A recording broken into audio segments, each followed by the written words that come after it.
का जो common discharge header था वहां से मैंने आपको बताया था कि टोटल 3 लाइन है। एक लाइन आपका चला गया टेम्परेचर कंट्रोल वाल्व में, एक लाइन आपका चला जाता है थ्रू कूलर, और एक लाइन देखिए इस लाइन का बड़ा इंपॉर्टेंट फंक्शन है। ये लाइन देखिए क्या होता है, इस लाइन देखिए एक ब्रांच निकाला है, ध्यान से देखिएगा ये लाइन, ये ब्रांच है, यहां पे आपको एनआरवी दिया हुआ है, और यहां पे देखिए एक लगा हुआ है injector feeder pump, injector feeder pump लगा हुआ है। और यहां से देखिए रेड कलर का लाइन देखिए, ये आपका एमओपी का सक्शन लाइन है, ये आपका एमओपी का देखिए सक्शन लाइन है। एक आपका इंजेक्टर फीडर पंप यहां लगा हुआ है, एक आपका इंजेक्टर फीडर पंप यहां पे लगा हुआ है, और यहां से आपका थ्रू डिफ्यूजर लगा के, थ्रू नोजल लगा के हम लोग एमओपी का सक्शन करवाते हैं। मींस एमओपी का जो सक्शन हो रहा है वह एओपी के डिस्चार्ज, मतलब एओपी असिस्ट कर रहा है एमओपी के सक्शन में, मतलब एओपी का डिस्चार्ज लाइन प्लस वो इंजेक्टर फीडर पंप है आपका दो, उसके हेल्प से एमओपी का सक्शन होता है। क्योंकि एमओपी आपका 17 मीटर पे है और आपका एमओटी का 8.5 मीटर पे है, तो इसको सक करने के लिए चाहिए। तो शुरू में आपका टरबाइन का स्पीड तो बहुत कम रहता है, तो इसका जो नेचुरल जो सकिंग पावर है वो कम रहता है, वो धीरे धीरे स्पीड के हिसाब से इंक्रीज करता है। मतलब सक्शन में जो वैक्यूम क्रिएट होना चाहिए ताकि ऑयल को वो सक कर सके, वो आपका डिपेंड करता है किस पे, टरबाइन के स्पीड पे, क्योंकि टरबाइन के साथ पे एमओपी माउंटेड रहता है। तो जैसे जैसे टरबाइन का स्पीड बढ़ेगा इसका जो सकिंग पावर बढ़ता है, लेकिन स्टार्टिंग में तो इसको क्या होता है, असिस्ट करना पड़ता है। तो असिस्ट करने के लिए क्या है कि आपका एओपी का जो डिस्चार्ज हेडर है वहां से क्लाइंट टैपिंग लेता है, और आपका इंजेक्टर फीडर पंप के थ्रू, आपका दो इंजेक्टर फीडर पंप के थ्रू आपका ये सक करता है। जब इसका आरपीएम 2850 आरपीएम जब टरबाइन का हो जाता है, 2850 आरपीएम के बाद क्या होता है कि आपका एमओपी खुद सक करना शुरू कर देता है। तब आपको एओपी का रिक्वायरमेंट नहीं होता है, तब एओपी क्या होता है उस समय आपका कट ऑफ हो जाता है और एमओपी आपका सर्विस में आ जाता है। तो उसमें क्या है कि आपका थ्रू फीडर पंप ही अपना सक करना शुरू कर देता है। तो ठीक है, इसमें अब देखिए एक लाइन जो यहां पे था, यहां से एक लाइन जो चला गया एमओपी सक्शन के लिए, एक लाइन देखिए आगे जो बढ़ता है, यहां पे एक लाइन आपका जो है बारिंग गियर, मोटराइज जो बारिंग गियर वाल्व है, ये यहां पे सीधा ऑयल बारिंग गियर वाल्व में चला जाता है। बारिंग गियर आपका कहां पे रहता है, 1 नंबर बियरिंग के पास रहता है, आपका front pedestal bearing and MOP के बीच में रहता है। बारिंग गियर में क्या है, आपका एक गियर व्हील रहता है जिसपे आपका टूथ रहता है, टीथ, और उसी टीथ पे नोजल के थ्रू ऑयल इंजेक्ट करते हैं और आपका वो घूमना शुरू हो जाता है। तो उसमें जो ऑयल जो जाता है वो आपका एओपी के डिस्चार्ज से ही जाता है, इसी लाइन से एओपी के डिस्चार्ज से आपका एक मोटराइज गियर वाल्व रहता है, वहां से आपको थ्रॉटल वाल्व के थ्रू हम लोग बारिंग गियर में सक्शन करते हैं। देखिए बारिंग गियर का जो वाल्व है मोटराइज वाल्व, इसका भी लॉजिक है। इसका लॉजिक क्या है कि आपका जैसे आप जब टरबाइन को स्टार्टअप कर रहे हैं, तो जैसे ही टरबाइन का स्पीड 240 आरपीएम पहुंचता है, तो आपका जो बारिंग गियर वाल्व जो है मोटराइज बारिंग गियर वाल्व, इसको क्लोज कमांड जाता है और ये वाल्व क्लोज हो जाता है। और जब आपका टरबाइन ट्रिप करता है, तो जब टरबाइन का स्पीड 210 आरपीएम रीच करता है, आपका 3000 पे ट्रिप करता है, धीरे धीरे उसका आरपीएम डिक्रीज होगा। जब डिक्रीज होते होते 210 मतलब 210 आरपीएम पे आता है, तो आपका फिर से ये बारिंग गियर वाल्व ओपन हो जाता है और इसको ऑयल से असिस्ट करता है, टरबाइन के आरपीएम को जीरो होने के लिए नहीं देता है। ठीक है, ऐसी डिटेल मैंने मैकेनिकल बारिंग गियर एंड जो हाइड्रोलिक टर्निंग गियर का मैंने एक डिटेल वीडियो बनाया है। जो भी फ्रेंड्स उस वीडियो को नहीं देखे हैं, कृपया हमारे चैनल पे जाकर उस वीडियो को देख सकते हैं, काफी डिटेल इंफॉर्मेशन आपको वहां पे मिल जाएगा। तो ये बारिंग गियर है, यहां से क्या होता है, ये आपका लाइन बारिंग गियर में जाता है, और देखिए क्या होता है, देखिए इस लाइन को समझिए, इस लाइन का क्या इंपॉर्टेंस है। आपका एमओपी तो यहां पे सक कर रहा है, देखिए एमओपी का जो डिस्चार्ज है वो आगे फॉरवर्ड नहीं हो रहा है। क्यों, तो देखिए यहां पे आपका एनआरवी एक लाइन लगा हुआ है, एनआरवी क्या करता है, इधर से पास होने के लिए तो देगा, लेकिन इधर से पास होने के लिए नहीं देगा। ठीक है, क्योंकि इस लाइन का प्रेशर बहुत कम है और एओपी का प्रेशर तो ज्यादा है, तो इस ऑयल को नीचे आने के लिए देगा ही नहीं, और आपका एओपी का लाइन ही यहां पे होल्ड करके पड़ा रहेगा, और एमओपी का डिस्चार्ज आपको आगे फॉरवर्ड नहीं होता है। ये तब तक फॉरवर्ड नहीं करता जब तक कि टरबाइन का स्पीड 2850 आरपीएम नहीं हो जाता है। 2850 आरपीएम होने के बाद इस लाइन का प्रेशर ज्यादा हो जाता है, तब वो आगे फॉरवर्ड हो जाता है और तब ये आपका ईओपी कट आउट हो जाता है। इसलिए मैंने 2 एरो दिया है। 2 एरो का मतलब समझिए क्या है, अप टू 2850 आरपीएम, जरा ध्यान से सुनिएगा, अप टू 2850 आरपीएम इसका फ्लो इस साइड से होगा और बारिंग गियर में सप्लाई करेगा, क्योंकि उसमें बारिंग गियर का रिक्वायरमेंट होता है, यहां से आपको सप्लाई करता है। जब 28 आरपीएम पे आ जाता है, जब एमओपी का डिस्चार्ज प्रेशर आपका एओपी के डिस्चार्ज प्रेशर से ज्यादा हो जाता है, तो ये तब ऑयल का फ्लो इधर से होगा, इधर से, तब आपका एओपी कट आउट हो जाएगा, तब इसका फ्लो इधर से होगा। अप टू 2850 फ्लो इधर से हो रहा है ऑयल का फ्लो, और आफ्टर 2850 आरपीएम ऑयल का फ्लो इधर से होगा। तो एकदम ध्यान से समझिएगा, ठीक है, इसलिए मैंने इसका डबल एरो दिया है, ठीक है। तो आपको उस समय जब 2850 आरपीएम के पहले तक एओपी का जो प्रेशर है, डिस्चार्ज प्रेशर, कितना रहता है, 7.5 kg का प्रेशर रहता है। जैसे 2850 आरपीएम के बाद आपका एमओपी सर्विस में आता है और एओपी 1 या जो भी एओपी उसमें चल रहा हो उसका कट आउट होता है, तब क्या होता है, उसका प्रेशर चेंज हो जाता है और अब उसका प्रेशर 9.5 kg के आसपास पहुंच जाता है। क्योंकि एमओपी का जो हेड प्रेशर है डिपेंड करता है आरपीएम ऑफ द टरबाइन पे। जितना ज्यादा टरबाइन का स्पीड इंक्रीज होगा उतना ज्यादा एमओपी का डिस्चार्ज प्रेशर इंक्रीज होता है। तो इसका प्रेशर 9 से 9.5 kg हो जाता है डिस्चार्ज हेड प्रेशर। तो इसी से हम लोग को समझ में आता है कि आपका एमओपी अब सर्विस में आ गया, अब एओपी को कट आउट कर देना है। ऑटो में एओपी तो कट आउट हो ही जाता है, अगर नहीं कट आउट हो रहा है तो आप इसको आप कट आउट कर सकते हैं। तो ये तो हो गया आपका एओपी से एमओपी का चेंज ओवर। अभी आप लोगों ने देखा कि कैसे ये एमओपी सक्शन कर रहा है, फिर इसका डिस्चार्ज का डबल एरो कैसे है, समझ में आ गया। यहां से एक और लाइन देखिए, डीसीओपी का लाइन क्या होता है। डीसीओपी भी आपका वर्टिकल सबमर्ज पंप है जो directly take the oil from the MOT tank, और ये जो डिस्चार्ज करता है ये bypass the cooler and the filter. As the pressure of the DCOP is very small as compare to the AOP. इसका pressure generally 2.3 से 2.4 kg pressure रहता है। And if this oil is passed through the cooler and the filter, then the pressure will be decreased too much, and it is very difficult to flow this oil to the bearing in case of emergency. इसका pressure इतना कम हो जाएगा कि oil flow ही नहीं कर पाएगा bearing में। इसलिए क्या करते हैं, डीसीओपी का जो डिस्चार्ज देखिए आप यहाँ पे, इसमें भी एनआरवी चेक वाल्व लगा हुआ है।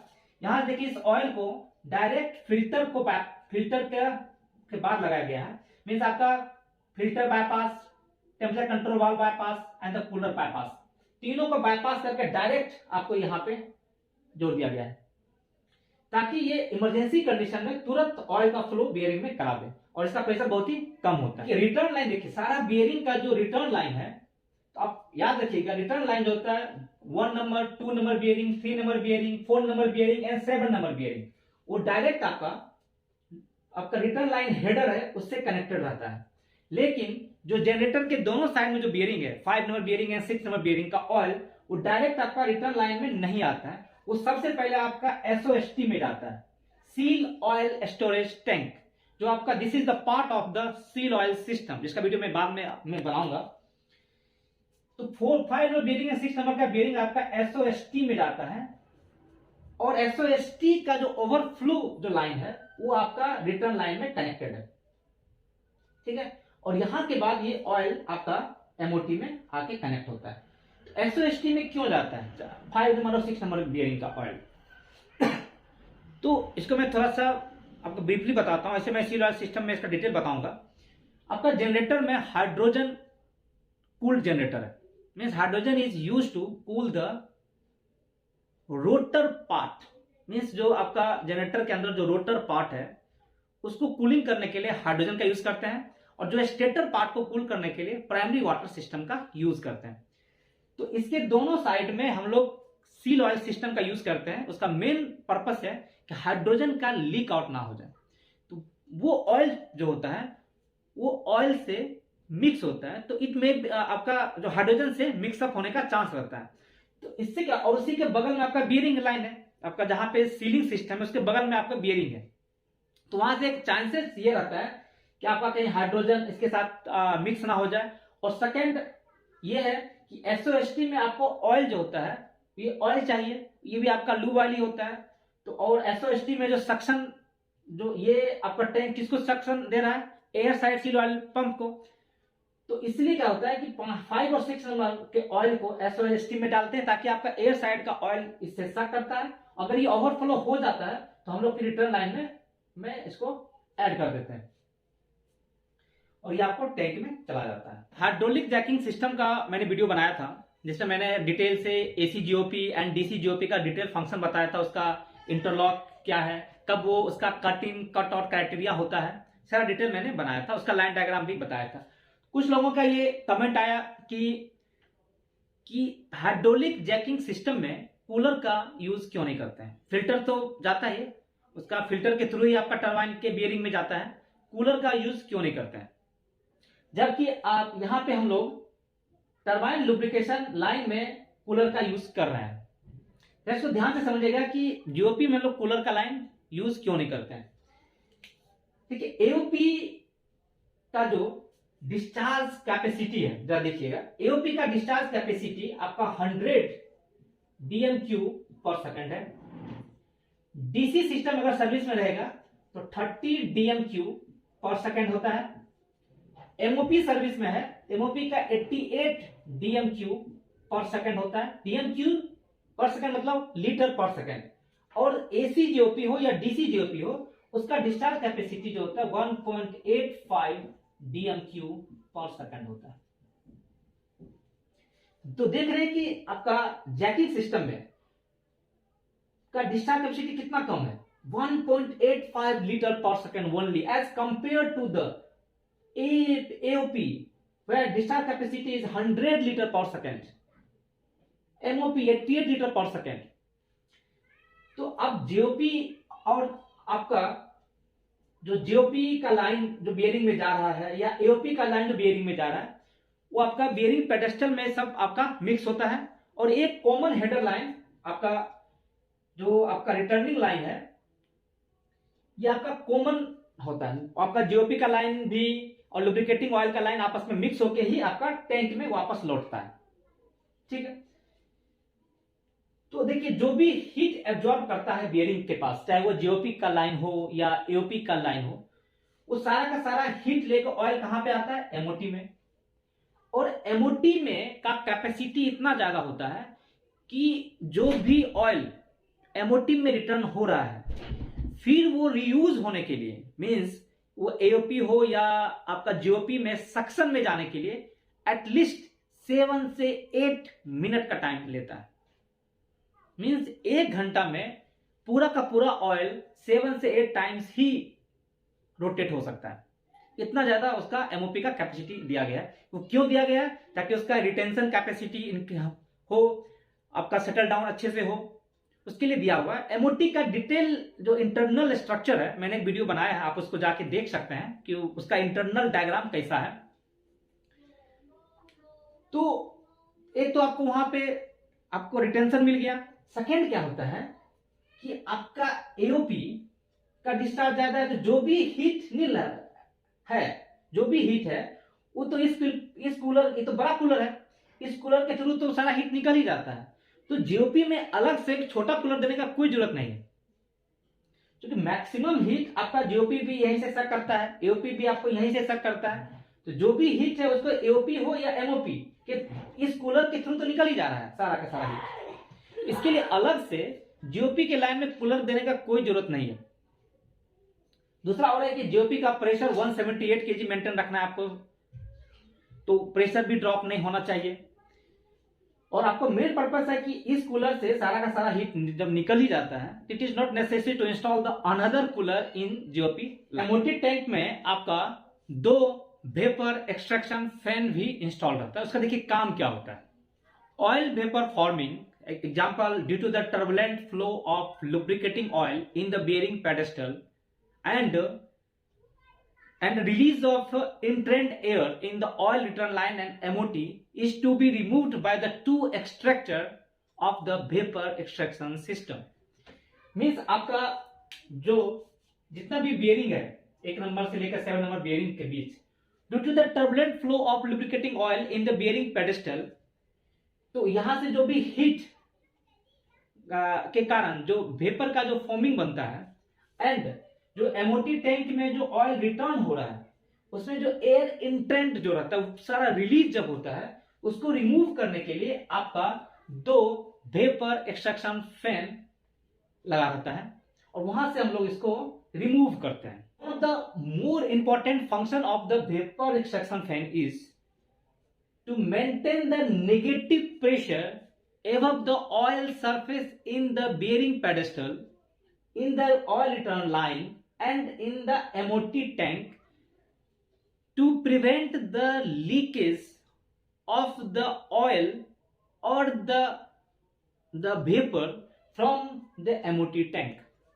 आपका बेयरिंग जितना भी बेयरिंग है सब में नेगेटिव प्रेशर मेंटेन रखता है ताकि आपका बेयरिंग से ऑयल बाहर ना निकल जाए या एमओटी से आपका वेपर बाहर ना निकल जाए, तो सब पे आपका नेगेटिव प्रेशर मेंटेन रखता है। यहाँ पे इसके सक्शन लाइन में ना आपका एक थ्रॉटलिंग वाल्व रहता है, उस थ्रॉटलिंग वाल्व का यूज करके हम लोग कितना वेपर आपको निकालना है वेपर एक्सट्रैक्शन फैन से हम लोग उसको कंट्रोल करते हैं। उसके रिटर्न लाइन में आपका एक ऑयल जो स्टोर होता है, ऑयल जमा होता है, बाकी हम लोग वेपर को तो बाहर निकाल देते हैं, जो भी ऑयल वहां पे स्टोर होता है उसको हम लोग फिर से आपको डर्टी ऑयल टैंक में सप्लाई कर देते हैं for the cleaning purposes. This is all about the line diagram of turbine lube oil system. Turbine lube oil system का मैंने लगभग हर टॉपिक पे मैंने वीडियो बना लिया। आपका एमओटी के बारे में, आपका एमओपी के बारे में, main oil tank, main oil pump, auxiliary oil pump, DC EOP, आपका हाइड्रोलिक जैकिंग सिस्टम जो है, एसी जीओपी, डीसी जीओपी, सबका interlock protection, cut in, cut और कैटेगरी, सारा डिटेल्स मैं आपको बता चुका हूं। तो इसके बाद अब इस टॉपिक पे और भी कुछ वीडियो नहीं बनाना है। अगर आप लोगों का कुछ अगर रिक्वेस्ट रहे, अगर कुछ भी कमेंट रहे, डाउट रहे, तो आप कमेंट के थ्रू बता सकते हैं और मैं इस आप लोग का डाउट क्लियर करूंगा। लास्ट में मैं यही रिक्वेस्ट करूंगा, अगर वीडियो अगर पसंद आता हो तो लाइक, सब्सक्राइब एंड शेयर करना ना भूलें। Thank you.